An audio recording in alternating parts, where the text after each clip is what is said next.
Well, welcome to a new episode of Off the Fence. We've got a wonderful guest, a friend, Dave. I'm going to let you start off. Just if someone knows zero about you, like they're like, who's this guy? What would you say to tell them about you? I'm gonna give you free reign on this. Ooh. You can say whatever you want, but if basic, who are you?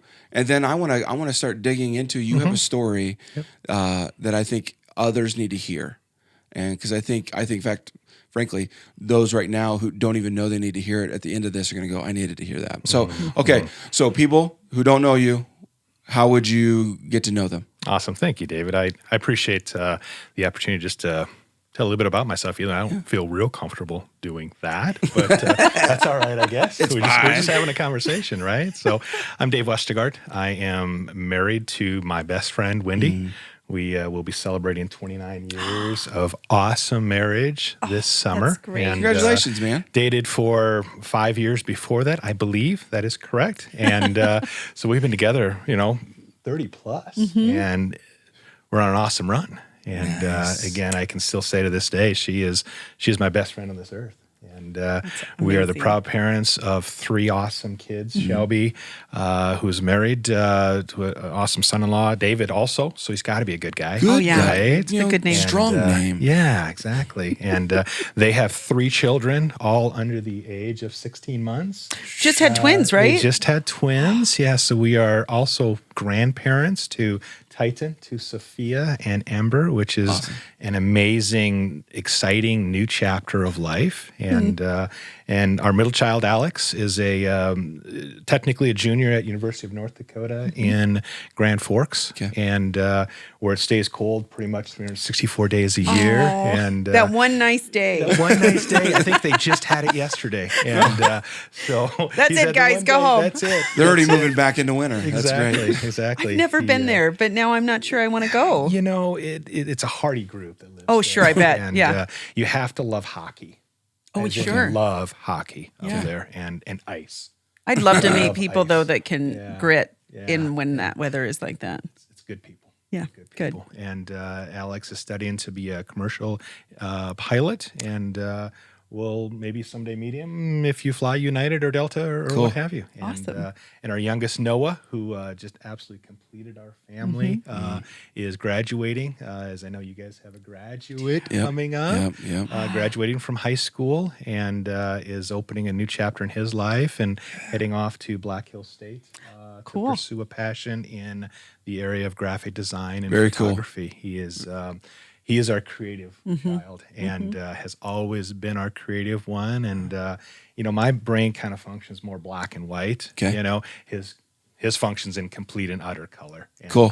So again, proud husband, proud dad, have the opportunity to work for a family-owned business here in Rapid City called the Riddles Group, a great group of people that I have the opportunity to work with on a day-to-day basis, and have a number of friends in Rapid City that are near and dear to our heart, have continued to build us up and encourage us in awesome ways, and excited to be a part of Fountain Springs Church, and have been here since November of 2018, and this is our church home, and so We've loved getting to know you and love calling you a friend. So someone who doesn't know you just heard so you're married happily, 3 kids, you're your dad, a grandpa, and you not only have a job, but you love your job, all that kind of stuff. That sounds fantastic. So let's start getting into your story and see where we go. So when I say story, I think you already know where I'm leading, but start unpacking, I think, a shift in your life, and then we'll see what plays out. So we just on Sunday celebrated moms, right? And Mother's Day is obviously a very, very special time in our lives to celebrate the moms in our world. Mother's Day of 2008 was a Mother's Day that our family will not forget. It started out as just a fairly typical Sunday of going off to church and celebrated Mother's Day brunch at Qdoba Awesome way to celebrate, right? And my wife wanted to stop off at the landscape place and pick up some plants and do a little bit of planting and join the excitement of the spring season. And so we got home, did some planting and just doing some cleanup work around our yard, and just an awesome day of just relaxing around our home. And so as the afternoon was wrapping up, we decided to take all the extra dirt and the leaves and guess what? The pine needles that we have here in the beautiful Black Hills, and we threw it all in the back of a Polaris Ranger, which is like a UTV. And Wendy went in the house to start making dinner, and the kids were playing in the backyard as I was loading up the back of the UTV. And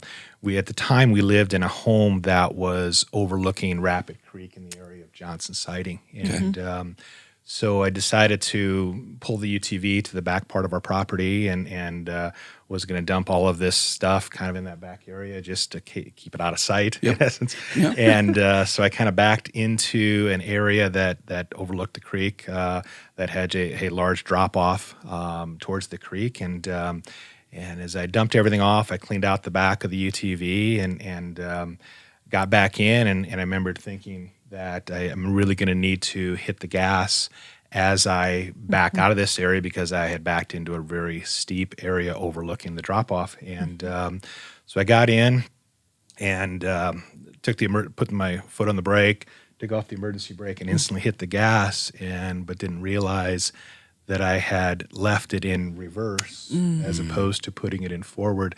So as opposed to pulling out of this steep area, I actually backed over the cliff and began to tumble with the UTV and eventually fell and landed about 120 feet down. And in that process, landed on my back. And I remember for just a split second as I was somewhat flying through the air, kind of like what you'd remember as like a cartoon character, thinking, this is probably not going to end well.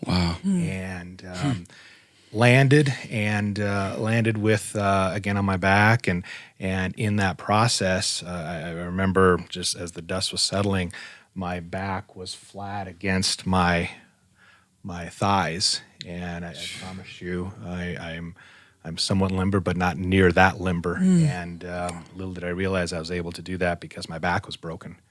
And so I pushed myself up, kind of like a small push-up, and was able to lean back, and I'm looking straight up in the air, and it felt like my legs were in a hole. And I looked down, and my legs weren't in a hole, but I couldn't feel them.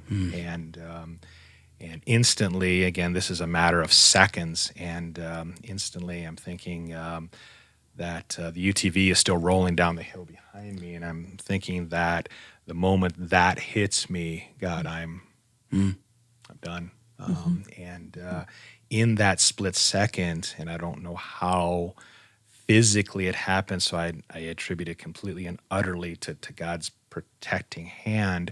I see the UTV go flying over my head and landed about 20 feet down the cliff further. Like it was propelled over me. And so amazing moment in that time. And I remember looking up at the trees as I'm laying on my back now, and trying to kind of collect my thoughts a little bit. And I remember looking up and saying, just, God, please protect my family, because I don't think I will make it out of this. And praying for his hand and his protection during that time. And as I was praying that, our daughter, Shelby, who is, she's our caregiver. She is our daughter with just a huge heart to make sure that everyone's okay, was the first one to get to me. And instantly she cradled my head in her lap and began to pray in a way that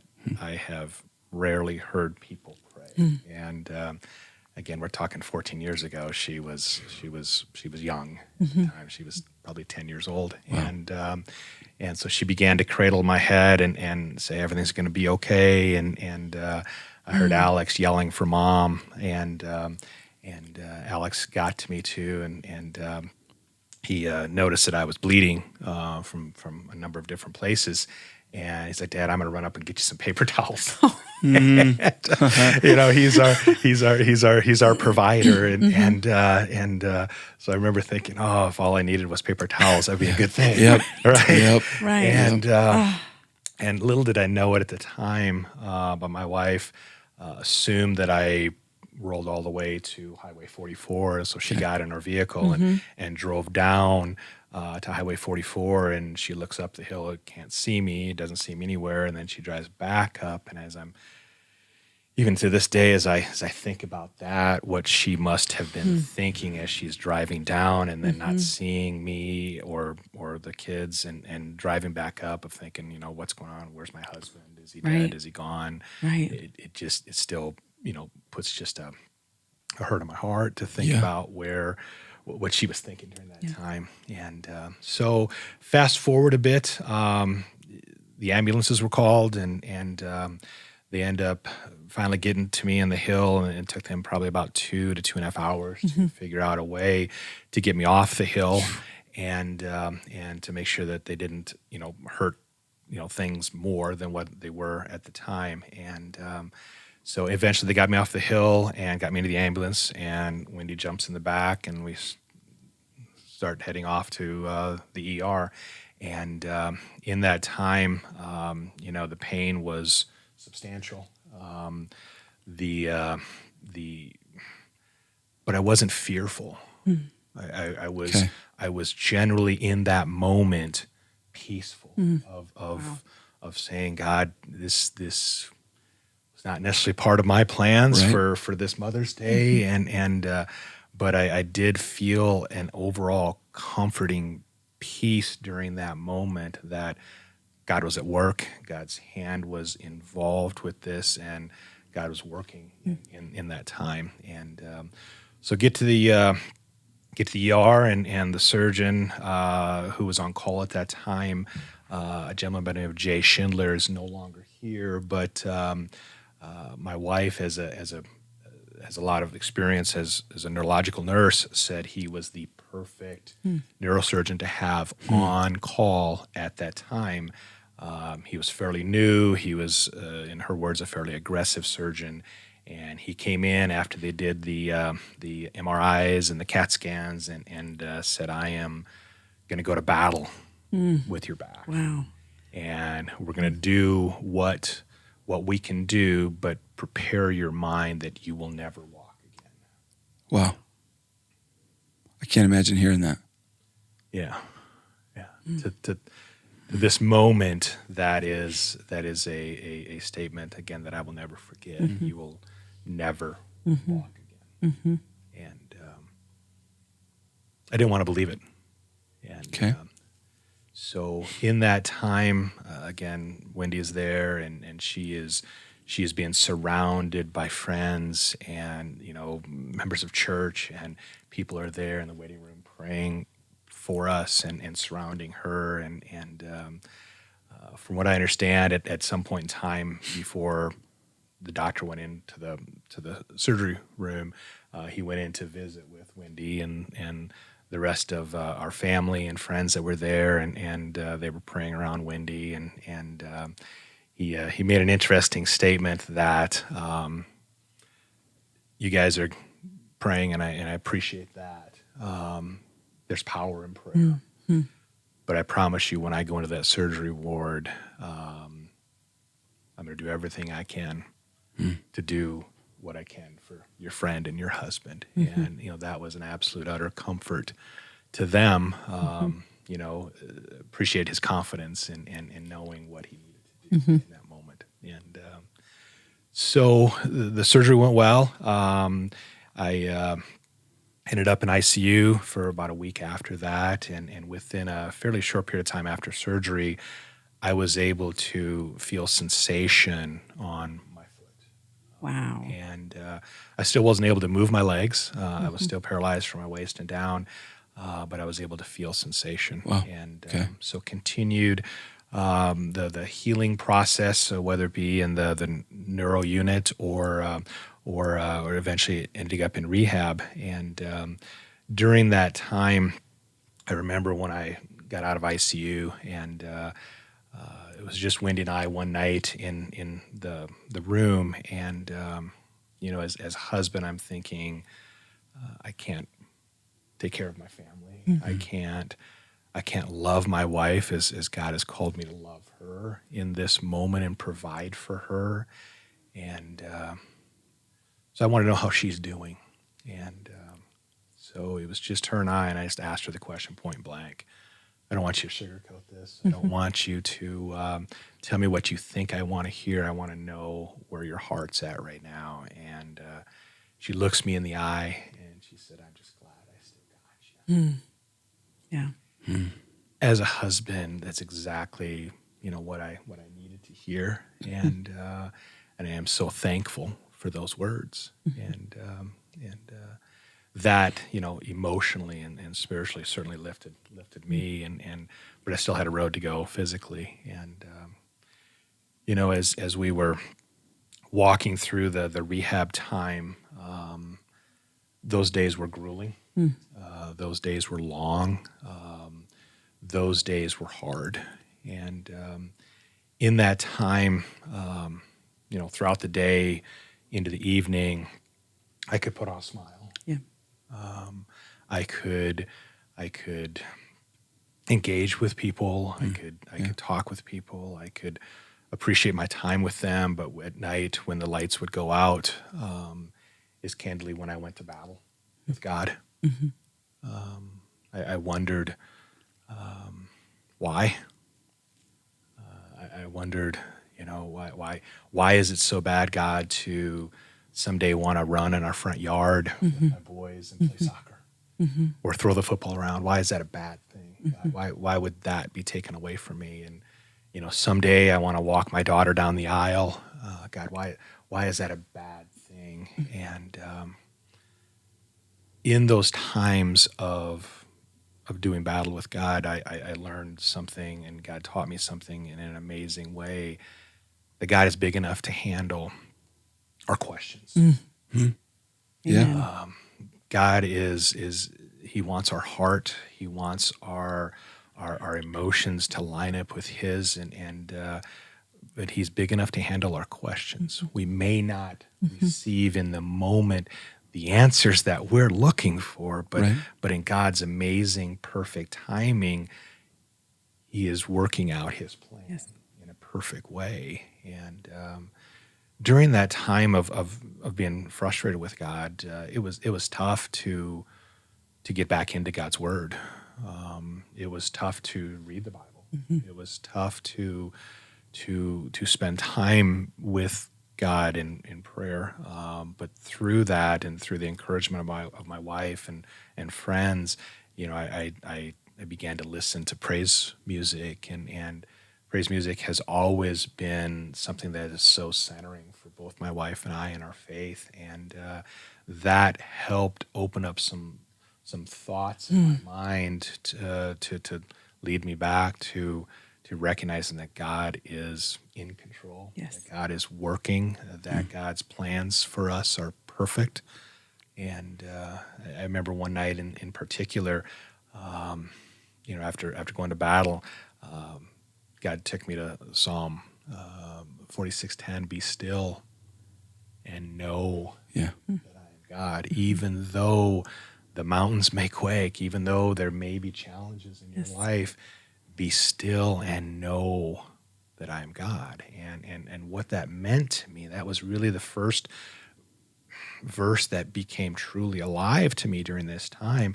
What that meant to me is the fact that, again, God is able to handle our questions, but He desires that we get to a point of just utter trust in Him, knowing that His plans may not necessarily line up with our expectations, but His plans are perfect. Yes.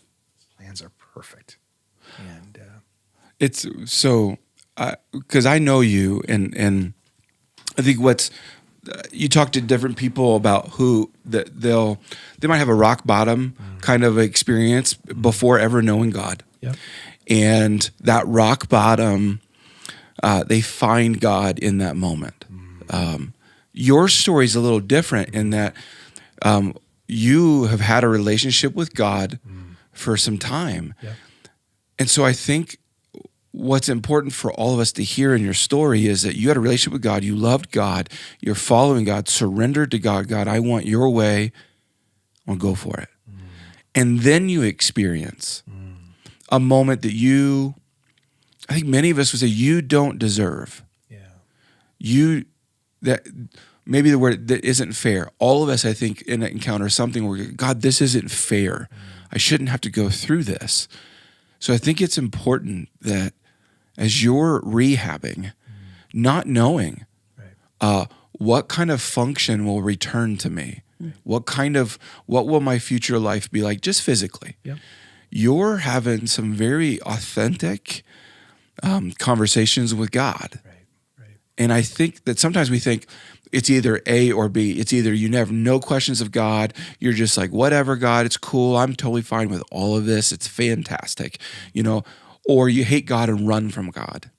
Right. When I hear your story, I hear something else. It's not A or B. It's God, I got some questions and I got some real emotions and I have some anger and I have some frustration. I don't want to give you words, but would you talk a little bit about what you were processing in the midst of this that I think all of us have felt, but we don't know if it's normal or not?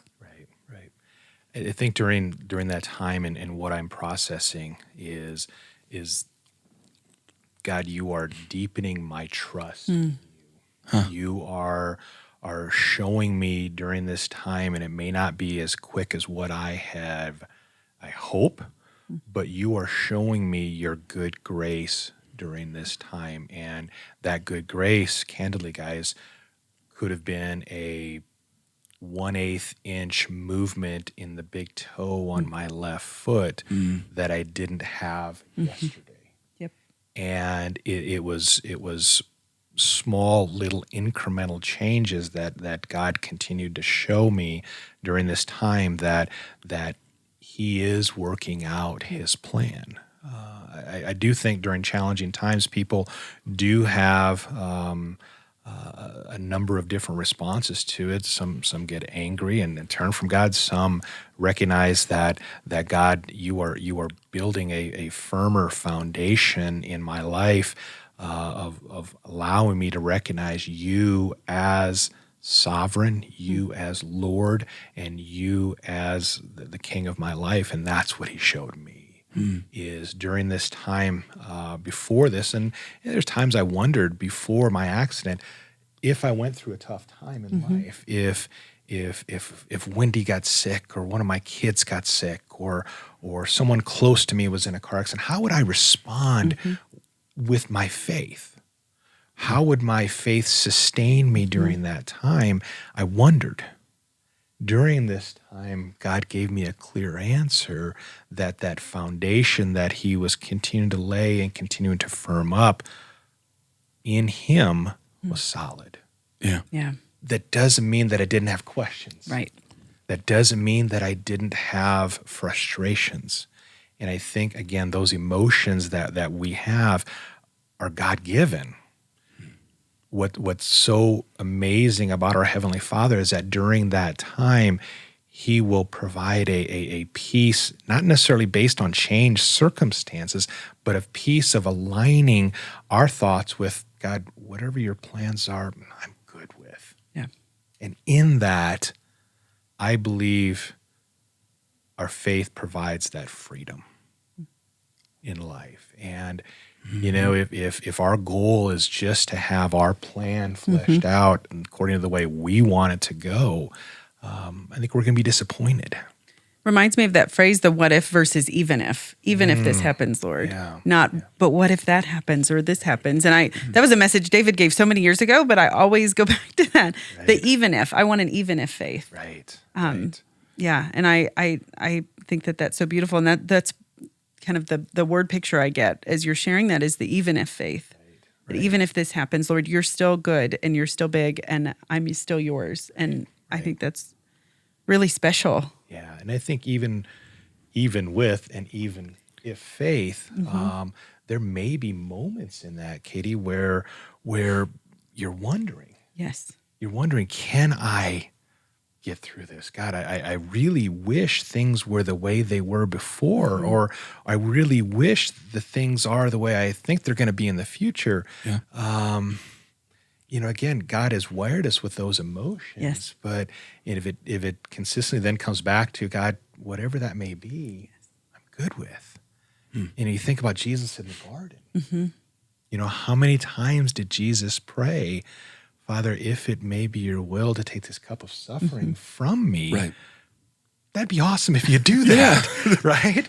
And even Jesus in the midst of that had those emotions, but what's so freeing in our life and to see what Jesus did there too is that, but if that's not your will, God, I want your will over mine. Yeah. And that is a peace that he gave me during this time too. And, there was a real low point, May 21st.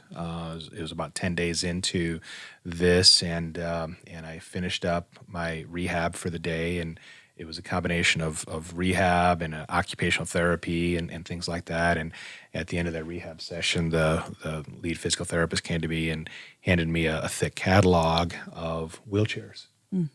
And she said, you guys need to pick out a wheelchair tonight, and I need your answer by tomorrow because they're backlogged in their supply, and it's going to take a little while to get this in. I need you to pick out a wheelchair. And so Wendy came that night, and I said, honey, we have to pick out a wheelchair. And in her amazing way, again, she said, well, let's get one picked out. And I didn't want to. Right. For sure. Yeah. I didn't want to. I didn't want to think about that. And so we picked out a wheelchair, and I gave her the model number, the physical therapist the next day. And what's amazing, she didn't order it. I don't know why. She didn't order it. And about a week later, she said, do you remember that wheelchair you ordered? I said, yeah. I don't think you're going to need it. Wow. I don't think you're going to need it. And she said, the improvements that you're making, I don't need that you think you're going to need a wheelchair long term.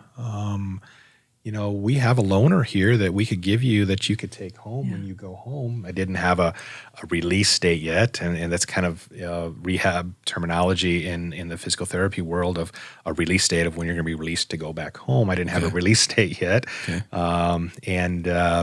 But she said, I think we'll just send you a loaner home. And that was great news. That was great news. And but eventually I did get a day to go home, and it was July 3rd. And so that day approached, and, in that time, I had kind of become used to the environment that I was in whether it be in the hospital or in the hospital rehab unit of getting better. And as that time approached to go home, that was a little bit an uneasy feeling also. Okay. I can't just push a button and a nurse shows up in a fairly short period of time.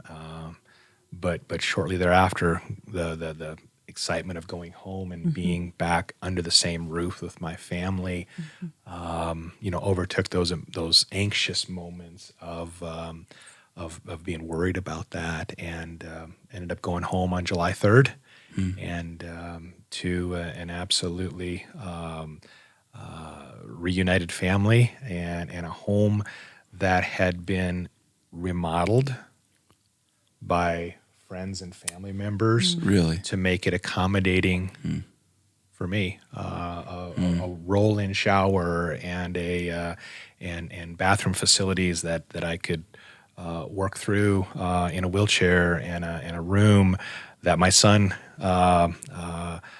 gave up and was now my room at home because I couldn't navigate the stairs yet, and friends and different businesses in town donated the materials to remodel our home at no out-of-pocket cost for my wife and I, and an amazing example of the goodness of people. Yes. Power of community the for sure. power of Yeah. community, Oh man. exactly. And and that was something that God taught me during this time. The goodness of people Yes. is absolutely, utterly awesome. Mm-hmm. And sometimes we can see the negatives in the world we live in, but I think if we see and we look for the goodness in people, it's there. Yeah. And we saw that in so many situations of a friend showing up to visit with us in a perfect time, and someone that I needed to speak with about something in particular, and help me navigate some uncharted waters, remodeling our home, providing food for our family, taking my sons for a hike in the hills. Wow. Because I couldn't do Yeah. that. And, to see then the witness, the goodness of people was absolutely awesome and humbling. Oh, sure. Yeah. And humbling. Yeah. So going through all of that, Yeah.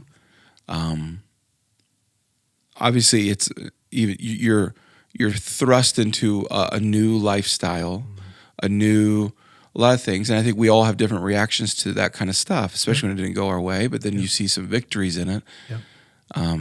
With this podcast being off the fence, I think trauma or negative experiences is one of the things that puts us on the fence. Yeah. It kind of backs us up into a new lifestyle of, I'm just going to sit here now. I'm whether it be a lack of trust, maybe it's a fear, whatever it is. I know you're not an on the fence guy. You're one of the most encouraging, honoring people I think I know. So what have you learned, whether it be wisdom or experiences? What have you learned about how did you not go back and quit? Like what kept you from going, you know what, I'm not going to do this? What has propelled you to, you tell your story, you are regularly involved in the lives of other people, you're not on the fence. Why? God took a hold of my heart January 14th, 1998. Through my time of walking with Him and His Son Jesus, I have experienced the joys of the faith. I have experienced the challenges of the faith. Throughout all of those, God has has always shown me His amazing mercy and grace. During this, I'll call it this pause period in my life, going back to the days of a cassette tape or a CD, Okay. right? when that pause button is pushed on our lives, we recognize that in our own strength, we can't do it. I have taken such great comfort from the Apostle Paul's words in 2 Corinthians 12, where he recognizes the thorn that he's been given. Scripture's unclear of what that thorn is for, I think, a particular reason, so that we can identify with it. But Paul pleaded that be removed. But in the midst of that, God said, no, I'm not going to remove that thorn. And there's still I'm able to walk now physically. There's still some thorns in my life. I still have a limp. There's certainly some things that I can't do. I can't run, but I didn't like to run before. So that's okay. I'm cool with You're that. fine with that? Okay. Yeah, I'm good with that. But in the midst of that, God has shown me that His grace, His unmerited favor, is sufficient. And that word sufficient is not just, it's okay. It is something that is beyond our imagination, is what that term means. And it comes out greatest in our weakness. So, so Paul's desire then, great. So I'm just gonna walk through life recognizing that my strength is not enough. I can't do this. I'm going to walk through this in God's strength. I'm going to walk through this recognizing His provision, and I'm going to trust Him for what that looks like. And that grace, I think, David, is what has sustained me.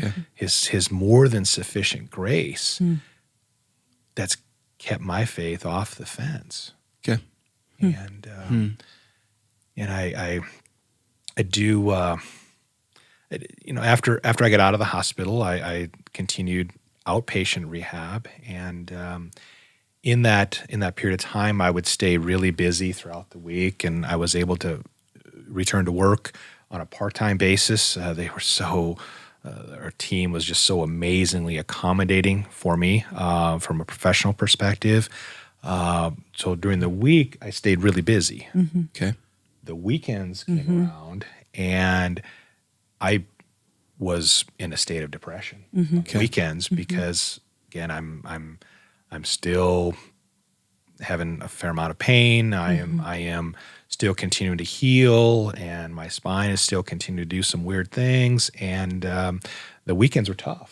And I shared that with a close friend of mine who is a biblical counselor, and he said, "All right, I want to see you and Wendy on Saturday morning at our house at 10 a.m." And he shared something with me. It was two questions, and it was this: are you wishing things were the way they were before?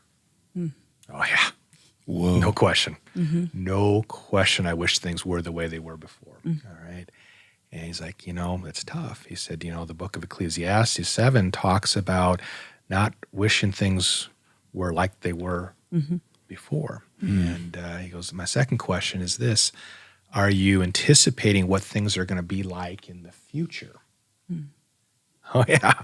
There's no question. I want things to get better. I want to walk. I want to be able to be more, self-sufficient and things like that. I don't want to have to rely upon, people driving me here and there. And definitely, I want things to be better. And he's like, the answer to those two questions, do you realize, is depriving you of the joy of the moment. When we are wishing things were the way they were yesterday, or anticipating how they're going to be tomorrow, not that we shouldn't plan for the future and learn from the past, but it deprives us of the joy and the contentment of the moment. And candidly, the freedom that God offers us in the moment of trusting Him. Yes. And that all happened in this session with this friend in a matter of like 5 minutes. Wow.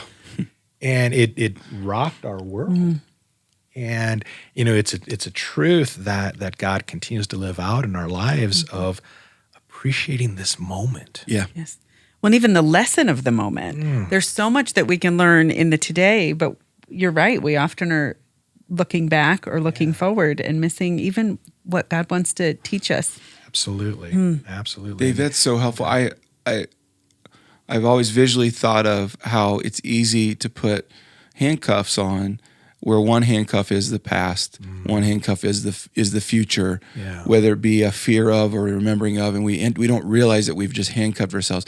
And you said the word freedom, and it's not, you can't live in freedom that way. You can't. Yeah, there's no freedom in worrying about the past or being anxious about the future. Wow.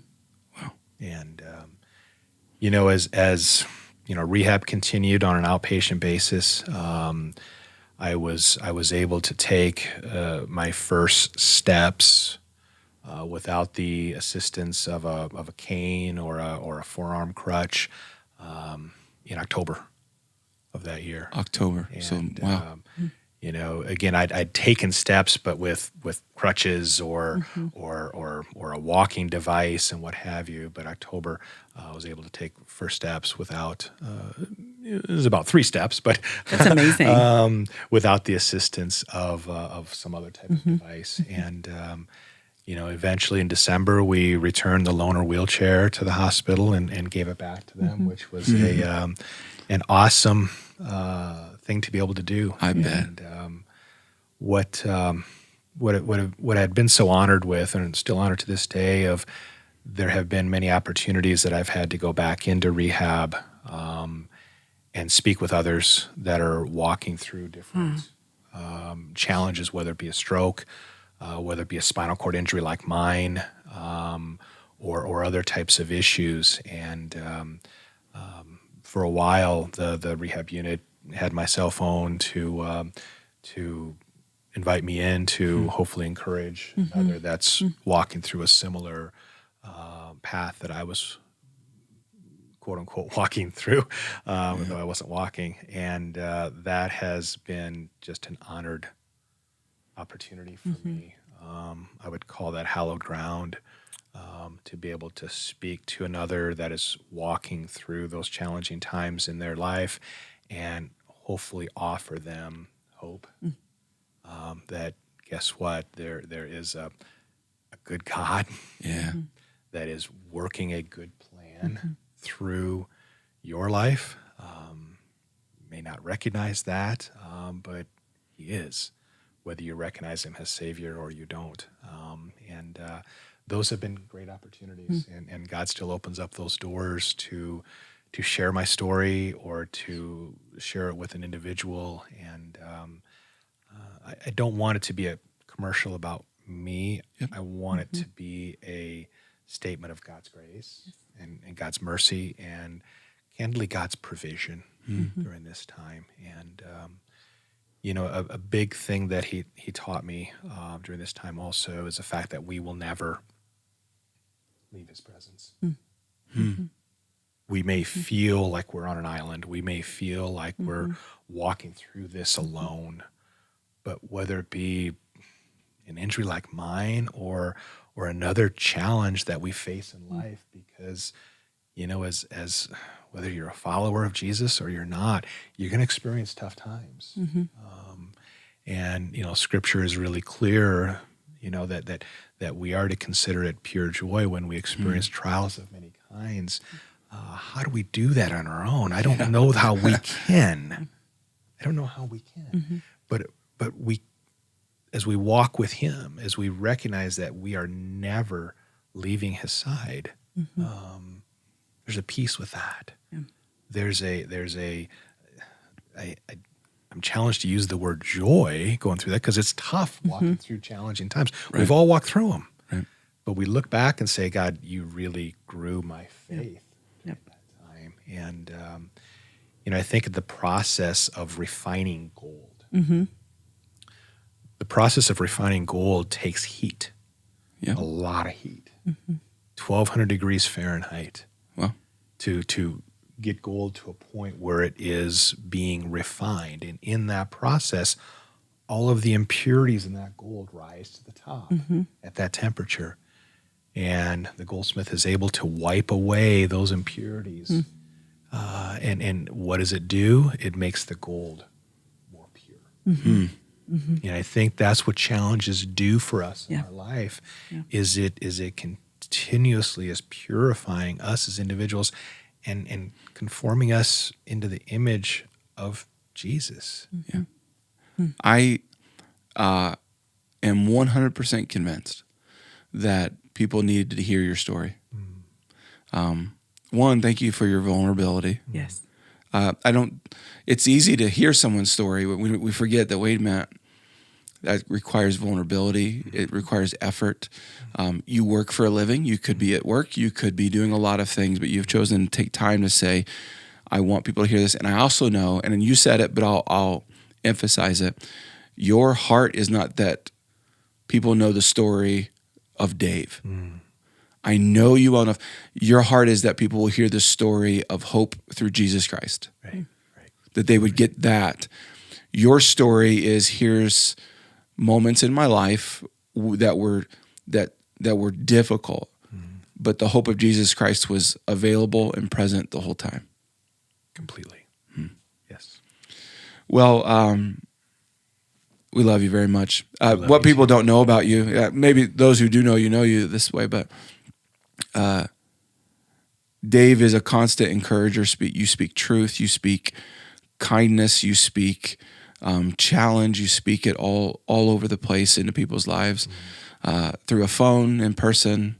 We're grateful for you so much. So much so. For you. I love people, and I love you guys too.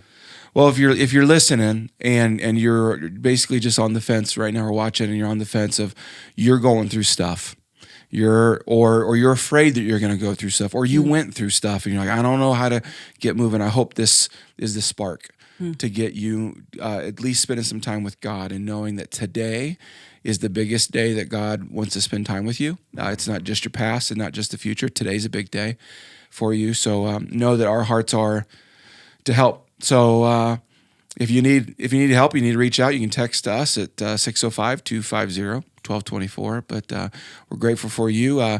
Until next time, I hope you guys know we love you very much.